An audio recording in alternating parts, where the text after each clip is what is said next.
Activity second, customer segmentation using k-mean clustering. The objective of this activity is to group customers into segments based on their spending habits and income levels. We will use the k-means clustering algorithm, an unsupervised learning technique that divides data into groups based on similarity. This helps businesses identify customer categories like low spenders, average buyers, and premium customers. Line by line code explanation.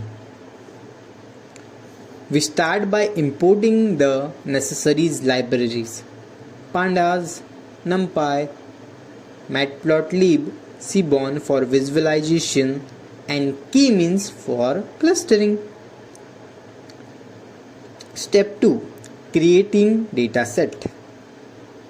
Next, I created a small dataset representing 10 customers with their annual income and spending score. This is a simplified version of the famous small customers dataset. Step 3. Selecting features.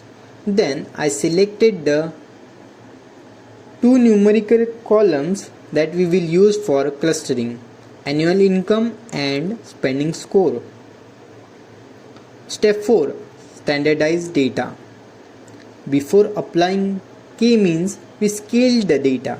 Scaling ensures that both features have equal weight in the distance calculations. Step 5. Applying k-means. Here I applied k-means clustering with 3 clusters. The algorithm groups similar customers into clusters based on their spending behavior. Step 6. Display result. Now the data frame shows which cluster each customer belongs to. For example, cluster 0 might represent low income, low spending customers, while cluster 2 might represent high spenders.